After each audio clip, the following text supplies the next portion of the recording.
नमस्कार विद्यार्थी मित्रांनो, आपण आर्थिक विकास इयत्ता 9वी या प्रकरणाच्या माध्यमातून ज्या पंचवार्षिक योजना आहेत, 9 पंचवार्षिक योजना, त्या 9 पंचवार्षिक योजनांची उद्दिष्टे आणि त्याचं स्पष्टीकरण आपण मागील व्हिडिओमध्ये बघितलेलं आहे. आता आपण पुढच्या मुद्द्याकडे वळूया आणि तो मुद्दा आहे बँकांचं राष्ट्रीयकरण. आता बँकांचं राष्ट्रीयकरण यामध्ये पहिल्यांदा आपण जाणून घेऊया की राष्ट्रीयकरण म्हणजे काय. राष्ट्रीयकरण म्हणजे एखादी खाजगी संस्था किंवा कंपनी सरकारने ताब्यात घेणे आणि ती ताब्यात घेऊन आपलं जे काही व्यवस्थापन आहे ते व्यवस्थापन त्या ठिकाणी बसवणे. ही व्यवस्थापन बसवण्याची जी प्रक्रिया आहे त्याला आपण राष्ट्रीयकरण म्हणतो. म्हणजे लक्षात घ्या, एखादी खाजगी संस्था असेल किंवा कंपनी असेल, ती खाजगी संस्था किंवा कंपनी सरकारने ताब्यात घेऊन त्यावर आपलं व्यवस्थापन बसवण्याची जी प्रक्रिया आहे त्याला आपण राष्ट्रीयकरण असं म्हणतो. मग अशा प्रकारे या बँकांचं राष्ट्रीयकरण करण्यात आलं. पंडित नेहरू किंवा लाल बहादूर शास्त्री हे जेव्हा प्रधानमंत्री होते तेव्हा त्या प्रधानमंत्र्यांच्या काळामध्ये, म्हणजे पंडित जवाहरलाल नेहरू आणि लाल बहादूर शास्त्री या दोन्ही प्रधानमंत्र्यांच्या काळामध्ये भारतामधला जो काही बँकिंग व्यवसाय आहे तो बँकिंग व्यवसाय हा खाजगी क्षेत्राच्या मक्तेदारीचा व्यवसाय होता. म्हणजे खाजगी क्षेत्राच्या मक्तेदारीचा विषय. आपल्या भारतातला जो बँकिंग व्यवसाय आहे तो खाजगी क्षेत्राच्या मक्तेदारीचा व्यवसाय. म्हणजे बँका काय करायच्या, तर ह्या बँका उद्योग क्षेत्राचं किंवा उद्योग समूहाचं प्रतिनिधित्व करायच्या. लाल बहादूर शास्त्री किंवा प्रधानमंत्री पंडित जवाहरलाल नेहरू यांच्या कालावधीमध्ये हा जो बँकिंग व्यवसाय आहे हा खाजगी क्षेत्राच्या मक्तेदारीचा व्यवसाय होता. कारण ह्या बँका उद्योग समूहाचं प्रतिनिधित्व करत होत्या. आणि मग या बँकांचं जे संचालक मंडळ आहे ते संचालक मंडळ त्या उद्योगांचा विकास आणि त्या उद्योगांचा नफा वाढवण्यासाठी कायम कार्यरत होते. म्हणजे त्या उद्योगांचा विकास कसा होईल आणि त्या उद्योगांचा नफा कसा वाढेल या दृष्टिकोनातून या उद्योग समूहांसाठी ह्या बँका कायम कार्यरत होत्या.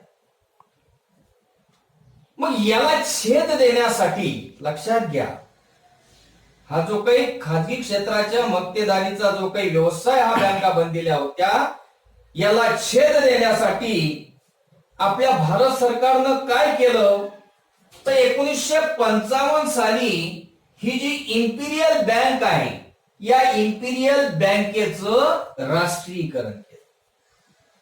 1955 ला इम्पिरियल बँक जी आहे त्या इम्पिरियल बँकेचं राष्ट्रीयकरण. आणि मग त्यानंतर हे जे इम्पिरियल बँक आहे या इम्पिरियल बँकेचं रूपांतर हे भारतीय स्टेट बँकेमध्ये करण्यात आलं. आणि आज आपण बघतो की अल्पावधीतच या स्टेट बँकेने देशभर आपल्या शाखा उघडून शासकीय विकासामध्ये महत्वाची भूमिका बजावलेली आपल्याला दिसते. म्हणजे लक्षात घ्या की पंडित जवाहरलाल नेहरू आणि लाल बहादूर शास्त्री या प्रधानमंत्र्यांच्या काळामध्ये हा बँकिंग व्यवसाय म्हणजे हा खाजगी क्षेत्राच्या मक्तेदारीचा व्यवसाय होता. कारण ह्या बँका उद्योग समूहाचं प्रतिनिधित्व करत होत्या. आणि मग म्हणून आणि त्याचबरोबर त्या उद्योगांचा विकास आणि नफा वाढवण्यासाठीच कायम कार्यरत होत्या. आणि मग याला छेद देण्यासाठी 1955 साली या इम्पिरियल बँकेचं राष्ट्रीयकरण करण्यात आलं आणि त्यानंतर तिचं रूपांतर हे भारतीय स्टेट बँकेमध्ये करण्यात आलं. आणि आज आपण बघतो की देशभरामध्ये अल्पावधीतच या स्टेट बँकेने आपल्या शाखा उघडून आपला जो काही विकास आहे, आपल्या देशाचा जो काही विकास आहे, त्या विकासामध्ये महत्वाची भूमिका आपल्याला बजावलेली दिसून येते. मग आता ह्या जे बँकांचं जे काही राष्ट्रीयकरण करण्यात आलं, या राष्ट्रीयकरणाची पार्श्वभूमी काय होती, ती राष्ट्रीयकरणाची पार्श्वभूमी आपण जाणून घेऊया.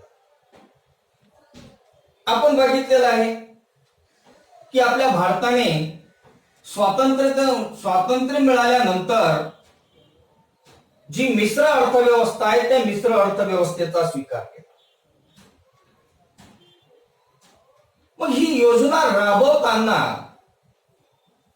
जर समजा तूट निर्माण झाली तर ती तूट भरून काढण्यासाठी ह्या ज्या बँका आहेत या बँकांचं राष्ट्रीयकरण होणं हे अत्यंत गरजेचं होतं.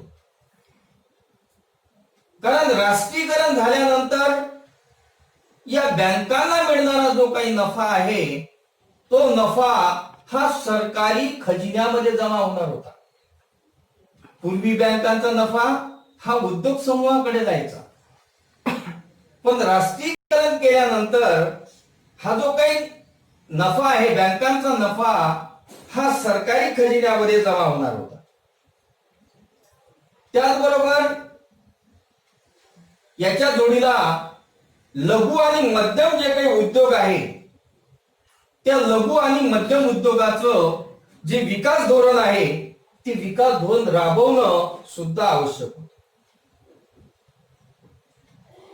लाल बहादूर शास्त्रींनी अन्नधान्य टंचाई असेल, दुष्काळ असेल, या अन्नधान्य टंचाईवर आणि दुष्काळावर मात करण्यासाठी हरित क्रांतीचा प्रयोग हाती घेतला होता. लक्षात घ्या, लाल बहादूर शास्त्रींनी जे काही अन्नधान्याची जे काही टंचाई आहे किंवा हा जो काही वारंवार पडणारा जो काही दुष्काळ आहे या दुष्काळावर मात करण्यासाठी जो कार्यक्रम हाती घेतला तो कार्यक्रम होता हरित क्रांती.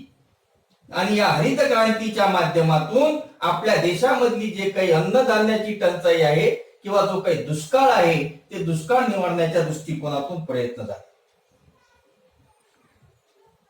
प्रधानमंत्री इंदिरा गांधी असताना किंवा इंदिरा गांधी ह्या प्रधानमंत्री असताना त्यांच्या काळात या काँग्रेस पक्षातील समाजवादी विचारांनी प्रेरित झालेले जे लोक आहेत, म्हणजे इंदिरा गांधींच्या काळामध्येच या काँग्रेस पक्षामधलाच एक समाजवादी विचारांनी प्रेरित झालेला गट, आणि या गटाने काय केलं तर Congress forum for socialist action, Congress forum for socialist action हा जो गट आहे या गटाने ह्या ज्या व्यापारी बँका आहेत या व्यापारी बँकांचं राष्ट्रीयकरण करावं. लक्षात घ्या, प्रधानमंत्री इंदिरा गांधी यांच्या काळामध्ये या काँग्रेस पक्षामधला एक समाजवादी विचारांनी प्रभावित झालेला गट की ज्यांनी Congress forum for socialist action या गटानं ह्या ज्या व्यापारी बँका आहेत या व्यापारी बँकांचं राष्ट्रीयकरण करावं अशा प्रकारची मागणी त्यांनी लावून धरली. मग Congress forum for socialist action या गटाने जे काही मागणी व्यापारी बँकांचं राष्ट्रीयकरण करावं अशा प्रकारची जे काही मागणी लावून धरली होती, या मागणीला आपल्या भारतामधला जो कम्युनिस्ट पक्ष आहे त्या कम्युनिस्ट पक्षाने सुद्धा पाठिंबा दिला. आणि मग त्यानुसार इंदिरा गांधींनी 19 जुलै 1969 ला 14 बँकांचं राष्ट्रीयकरण केलं. आपल्या भारतातल्या 14 बँकांचं राष्ट्रीयकरण हा मुद्दा लक्षात राहू द्या. 19 जुलै 1969 ला प्रधानमंत्री इंदिरा गांधी यांनी 14 बँकांचे राष्ट्रीयकरण केले. त्यानंतर आणखी 1980 ला पुन्हा 1980 ला आणखी 6 बँकांचं राष्ट्रीयकरण करण्यात आलं. मग ह्या राष्ट्रीयकरण ज्या 14 बँकांचं राष्ट्रीयकरण करण्यात आलं त्या राष्ट्रीयकरण करण्यात आलेल्या बँका बघा कोणत्या होत्या. एक होती अलाहाबाद बँक, दुसरी होती बँक ऑफ बडोदा, तिसरी आहे बँक ऑफ इंडिया, चौथी आहे बँक ऑफ महाराष्ट्र, पाचवी आहे कॅनरा बँक, सहावी आहे सेंट्रल बँक ऑफ इंडिया, सातवी आहे देना बँक, आठवी आहे इंडियन बँक, नववी आहे इंडियन ओव्हरसीज बँक, 10वी आहे पंजाब नॅशनल बँक, 11वी आहे सिंडिकेट बँक, 12वी आहे युनायटेड बँक ऑफ इंडिया, 13वी आहे युनायटेड कमर्शियल बँक ज्याला आपण युको बँक असं सुद्धा म्हणतो, आणि 14वी आहे युनियन बँक ऑफ इंडिया. म्हणजे अशा प्रकारे या 14 बँकांचं 19 जुलै 1969 ला प्रधानमंत्री इंदिरा गांधी यांनी राष्ट्रीयकरण केलं. म्हणजे Congress forum for socialist action हा समाजवादी विचारांनी प्रेरित झालेला गट की ज्यांनी व्यापारी बँकांचं राष्ट्रीयकरण करावं अशा प्रकारची मागणी केली आणि त्याला कम्युनिस्ट पक्षाने सुद्धा पाठिंबा दिला. म्हणून इंदिरा गांधी यांनी 19 जुलै 1969 ला आपल्या भारतातल्या 14 बँकांचं राष्ट्रीयकरण केलं आणि त्यानंतर 1980 ला पुन्हा 6 बँकांचं राष्ट्रीयकरण केलं. अशा पद्धतीनं एकंदरीत आपल्या भारतातल्या ज्या काही बँका आहेत त्या बँकांचं राष्ट्रीयकरण करण्यात आलं. त्यानंतर आहे बघा 20 कलमी कार्यक्रम. बघा विद्यार्थी मित्रांनो, हा जो 20 कलमी कार्यक्रम आहे या 20 कलमी कार्यक्रमाची जी घोषणा आहे ती घोषणा कोणी केली हे आपण प्रथम जाणून घेऊया. बघा 1 जुलै 1975 ला प्रधानमंत्री इंदिरा गांधी यांनी 20 कलमी कार्यक्रमाची घोषणा केली. हा मुद्दा लक्षात घ्या. 1 जुलै 1975 ला प्रधानमंत्री इंदिरा गांधी यांनी 20 कलमी कार्यक्रमाची घोषणा केली आणि एका विकसित राष्ट्राच्या दिशेने वाटचाल करण्याचा जो काही प्रयत्न आहे त्या प्रयत्नांचा संकल्प केला. म्हणजे 20 कलमी कार्यक्रमाची घोषणा केली आणि एका विकसित देशाच्या विकसित राष्ट्राच्या दिशेने वाटचाल करण्याचा जो काही प्रयत्न आहे तो प्रयत्न या माध्यमातून त्यांनी केला. मग यामध्ये महत्वाची बाजू कोणती होती तर त्याचा उद्देश असा होता की आपल्या भारतामध्ये असणारे जे काही दारिद्र्य आहे ते दारिद्र्य गेलं पाहिजे. बघा हा 20 कलमी कार्यक्रम जो काही इंदिरा गांधींनी घोषित केला या मागचे उद्देश काय तर आपल्या भारतामधलं जे काही दारिद्र्य आहे ते दारिद्र्य गेलं पाहिजे. आपल्या भारतामध्ये जे काही गरिबी आहे ते गरिबी गेली पाहिजे आणि एवढंच नाही तर त्याचबरोबर त्यांचं जे राहणीमान आहे ते राहणीमान सुद्धा सुधारलं पाहिजे. हा जो काही उद्देश आहे दारिद्र्य गेलं पाहिजे, गरिबी दूर झाली पाहिजे, राहणीमान सुधारलं पाहिजे, हा जो काही उद्देश आहे हा उद्देश समोर ठेवूनच त्या दृष्टीने प्रयत्न करायला सुरुवात झाली. मग काय प्रयत्न केले की जेणेकरून आपल्या भारतामधलं दारिद्र्य दूर होईल, आपल्या भारतामधली गरिबी दूर होईल, आपल्या भारतातील लोकांचं राहणीमान सुधारेल. हा उद्देश डोळ्यासमोर ठेवून ही 20 कलमी कार्यक्रमाची योजना आखण्यात आली होती आणि त्यानुसारच मग प्रयत्न करणे सुरुवात झाली. मग ही जी 20 कलमी कार्यक्रम आहे, या 20 कलमी कार्यक्रमाच्या काही तरतुदी होत्या, त्या तरतुदी आपण जाणून घेऊया. त्यामध्ये पहिली जी तरतूद आहे ते म्हणजे शेती आणि शहरी भागातील कमाल जमीन धारणा. म्हणजे शेती असेल किंवा शहरी भागातली जे काही कमाल जमीन धारणा, म्हणजे प्रत्येकाक अधिकाधिक एकाच व्यक्तीकडे अधिक जमीन एकवटता कामा नाही, तर त्याचं समान वाटप झालं पाहिजे.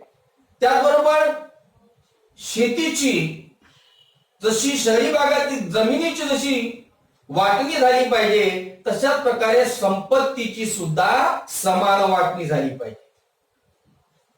संपत्ती जी आहे त्या संपत्तीची सुद्धा समान वाटणी झाली पाहिजे. एवढंच नाही तर जे शेतमजूर आहे त्या शेतमजुरांना सुद्धा किमान वेतन मिळालं पाहिजे. म्हणजे त्यांच्या कष्टाचा जो काही मोबदला आहे तो मोबदला त्यांना योग्य प्रमाणामध्ये मिळाला पाहिजे. आणि त्याचबरोबर जलसंधारण ज्या काही योजना आहे त्या योजनांमध्ये वाढ करणे. म्हणजे पहिलं उद्दिष्ट या 20 कलमी कार्यक्रमाचं काय होतं, तर शेती आणि शहरी भागातील कमाल जमीन धारणा, संपत्तीची समान वाटणी, शेतमजुरांना किमान वेतन आणि जलसंधारण योजनांमध्ये वाढ करणे. या 20 कलमी कार्यक्रमाचं दुसरं उद्दिष्ट कामगारांचा उद्योग क्षेत्रामध्ये सहभाग, राष्ट्रीय प्रशिक्षण योजना आणि वेठबिगार मुक्ती करणे. दुसरं उद्दिष्ट काय होतं, कामगारांचा उद्योग क्षेत्रामध्ये सहभाग, राष्ट्रीय प्रशिक्षण योजना आणि वेठबिगार जे आहे त्या वेठबिगारीतून मुक्त करणे, हे दुसरं उद्दिष्ट होतं. त्याचबरोबर तिसरं उद्दिष्ट काय आहे, कर चुकवेगिरी, आर्थिक गुन्हे किंवा तस्करी रोखणे. आपण बघतो की बरेचसे लोक कर चुकवतात, म्हणजे आहे ते उत्पन्न, जे काही उत्पन्न ते मिळवतात ते उत्पन्न सरकारला न दाखवता ते दडवून ठेवतात आणि आपला कर चुकवण्याचा प्रयत्न करतात. पण ही जी कर चुकवेगिरी आहे किंवा आर्थिक गुन्हे आहे किंवा तस्करी, ज्याला आपण स्मगलिंग म्हणतो, हे तस्करी रोखणे, ही तिसरी तरतूद या 20 कलमी कार्यक्रमाची होती. चौथी तरतूद काय आहे, जीवनावश्यक वस्तूंचे दर नियंत्रण. म्हणजे ज्या काही जीवनावश्यक वस्तू आहेत त्या जीवनावश्यक वस्तूंच्या दरांवर नियंत्रण ठेवणे, की जेणेकरून सर्वसामान्य माणूस सुद्धा त्याचा उपभोग घेऊ शकेल. एवढंच नाही तर जी रेशनिंग व्यवस्था आहे त्या रेशनिंग व्यवस्थेमध्ये सुद्धा सुधारणा करणे. म्हणजे चौथं उद्दिष्ट तरतूद काय होती, की जीवनावश्यक वस्तूंचे दर नियंत्रण आणि रेशनिंग व्यवस्थेमध्ये सुधारणा करणे. आणि या 20 कलमी कार्यक्रमाची पाचवी आणि शेवटची जी तरतूद आहे ते म्हणजे हातमाग क्षेत्र असेल, विकासाद्वारे उत्तम अशा प्रकारची वस्त्रोद्योग निर्मिती असेल, दुर्बल घटकांची कर्जमुक्ती असेल, घर बांधणी असेल, दळणवळण सुविधा असेल किंवा शाळांसाठी शैक्षणिक साहित्य उपलब्ध करून देणे असेल, अशा प्रकारची तरतूद ही पाचवी आहे. की हातमाग क्षेत्र, विकासाद्वारे उत्तम वस्त्रोद्योग निर्मिती, त्याचबरोबर जे काही दुर्बल घटक आहेत त्या दुर्बल घटकांची कर्जमुक्ती, घर बांधणी असेल, दळणवळण असेल किंवा शाळांसाठी शैक्षणिक साहित्य उपलब्ध करून देणे असेल, अशा प्रकारची तरतूद ही या 20 कलमी कार्यक्रमाची होती. अशा या 5 तरतुदीच्या आधारे श्रीमती इंदिरा गांधी यांनी 19 जुलै 1969 ला 1 जुलै 1975 ला ही 20 कलमी कार्यक्रमाची घोषणा केली.